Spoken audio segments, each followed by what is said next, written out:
Hello everyone, welcome back to Fantasy Futures. I hope you guys enjoyed the major. I definitely did. It was really fun to attend. The grand finals really delivered. All the games delivered. It was one of the best arena experiences in a hot minute, especially because we got 3 maps in the grand final. I'm also really happy because I picked Navi. Navi won, and I did really well in fantasy. So massive win for me. I do want to take a moment to gloat because I said in my last video, if you were listening, that Mals were not the team to pick. Mals were arena chokers and you should not pick them. And I was right. Once again, I don't know what it is with this team. I don't know whether it's just the inexperience, the fact they're so young, but something about being in the arena, they just can't perform. So I made the right call. I thought Navi had the best run. They did. They made it. They even won the grand final, which I wasn't anticipating, but I'm very happy they did. And I even picked the MVP. The only downside was that I completely, fundamentally misunderstood the support role. So I've used this role before on players like Magix and even Chopper and Spirit, but I didn't realize that the way it works in fantasy is that, yeah, it triggers if you get an assist, survive, or you're traded in a round. It doesn't trigger if you also get a kill in that round. So when you've got JL, the MVP of the event, getting kills every single round, the role never triggers because there's no rounds where he's only getting an assist, surviving, or trading. So unfortunately, he cost me a bunch in those role points, and you can see I only got 13 role points overall because both Shiro and obviously Chopper didn't trigger either. And if I'd had any decent role points, if I'd been able to get maybe just 5, 10 more points, would have been a top 10%er, extra 5 points, which would have been massive. Would have loved that because it would have put me clear of P2. You know, it's still pretty good being number 1 on the leaderboard because, you know, I'm number 340 globally, only 41 points off the number 1. Certainly now getting achievable to get an even higher result. I'm in the, top 1% globally right now, which is pretty good. I've got pretty high ambitions this season, given we're only, 11 events in. So still plenty of room to continue to expand my lead and get away from P2, who is annoyingly staying on my feet. So we'll see. Still plenty of events in the season, but we're off to a great start. IEM Chengdu, this is a pretty standard IEM event where we've got a playoff bracket, we've got group stage.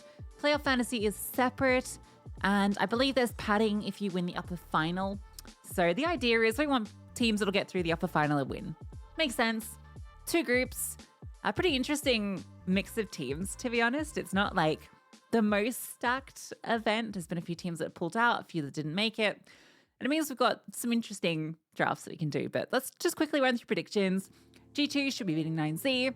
9Z been pretty good in Americas, but they didn't even make it to the RMR. They just missed out, which is a bit sad for Martinez in particular. But he's been farming pretty well, so an interesting pick. Wouldn't be drafting them personally.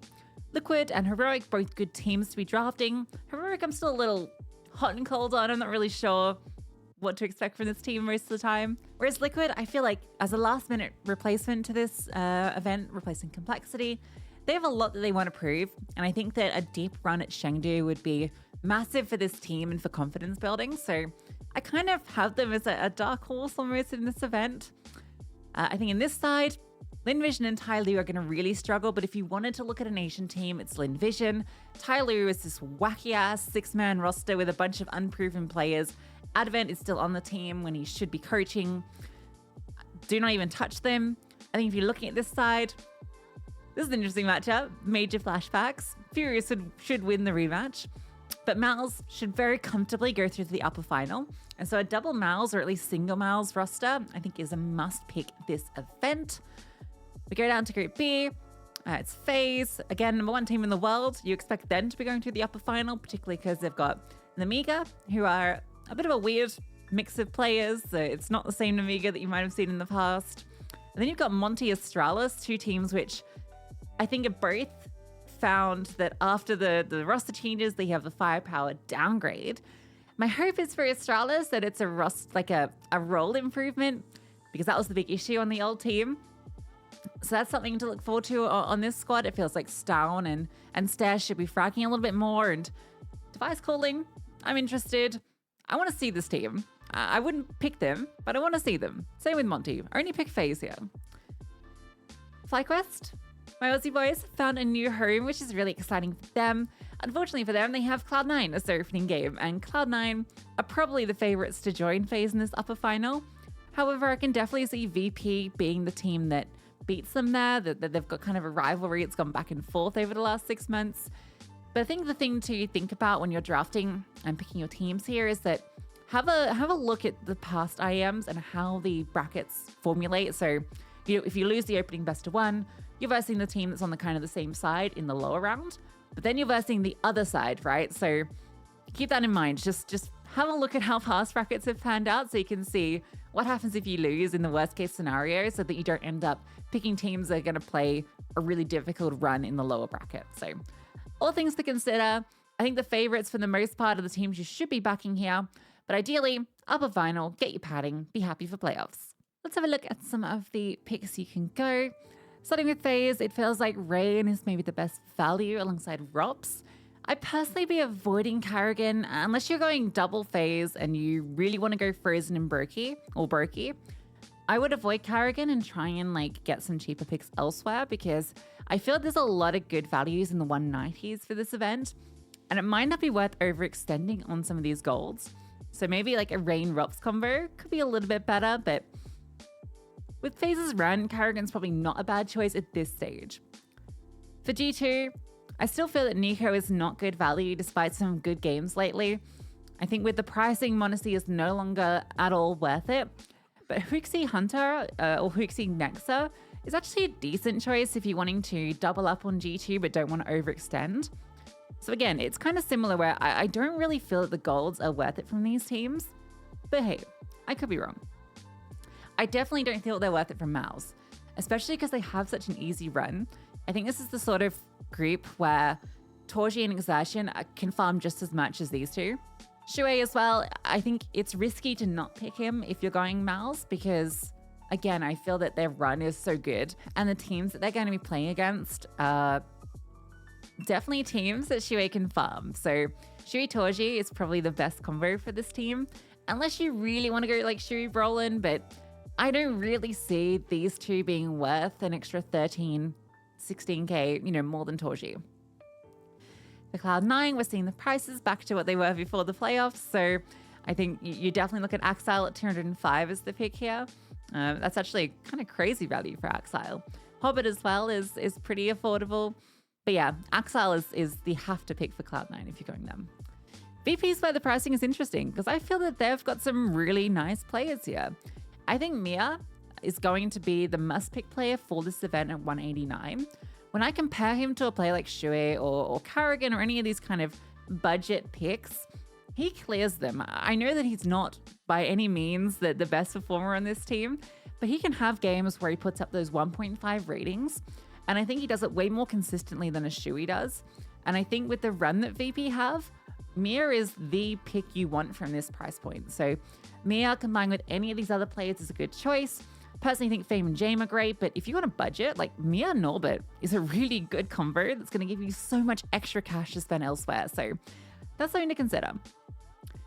Heroic, again, these prices are pretty much where Heroic have been as of late. Nerds has seen a little bit of an increase, and I think he's now outside of where I'd be comfortable drafting him this event.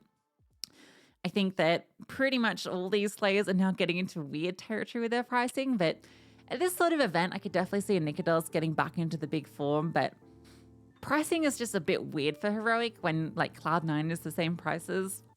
Doesn't seem worth it to me with their bracket. I think Furious pricing is great, given that they've got a pretty easy bracket, so to speak. You can get Art K Serato and it's a really nice, affordable combo. Something to consider. Monty, I wouldn't be drafting personally, but maybe Krasnell at 190. I just don't see this team doing much. Astralis is a massive gamble, but it could be worth it. Device 208, Stan 201, very affordable players.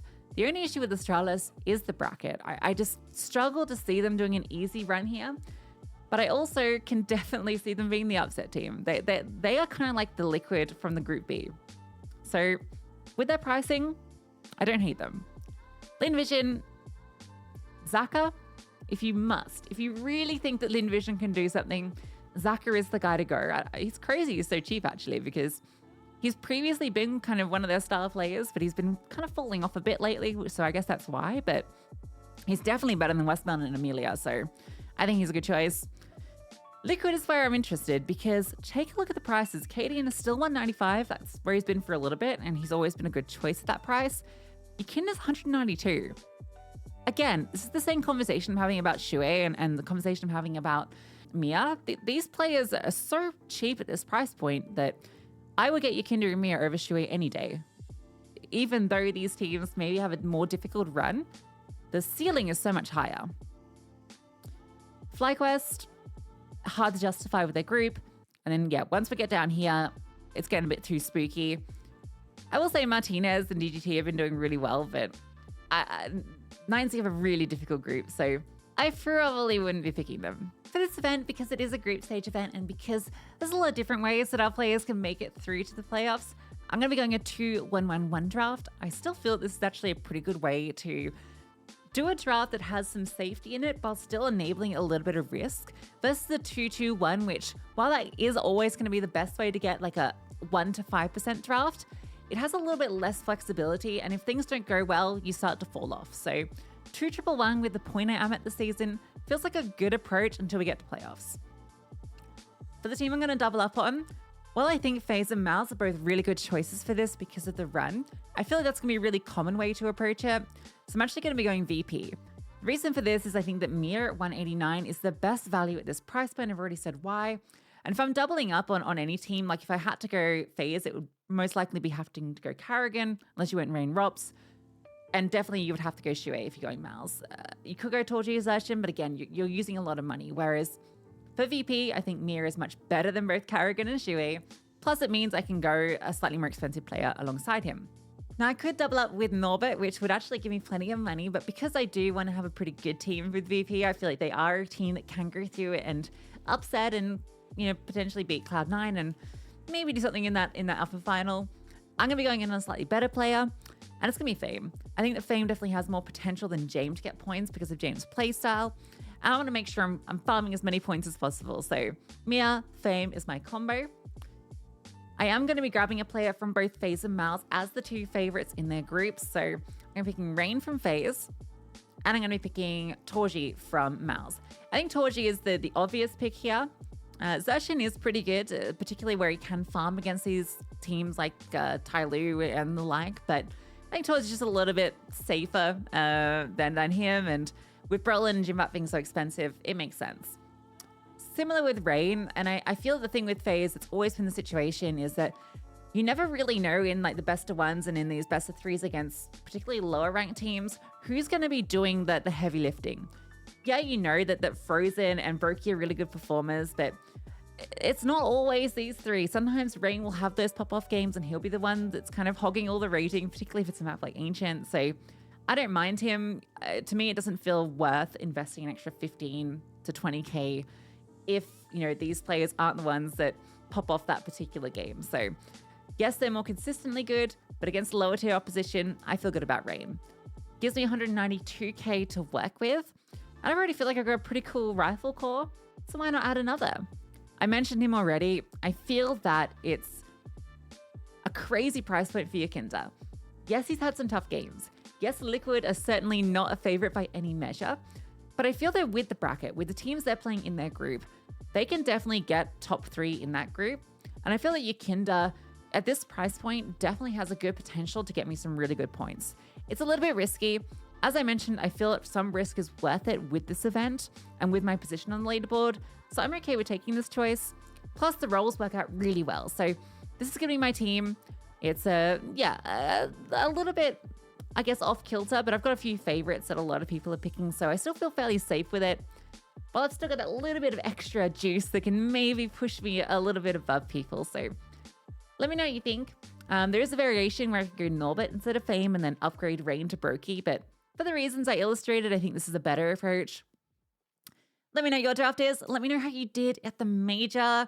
Let me know how your team went. If you followed my advice on Na'Vi, or if you went with the crowd on Mal's Spirit and are crying because you didn't listen to me. Listen to me. I know what I'm talking about. I'm number 1. Anyway, enough about me. Let me know your draft, and of course, good luck.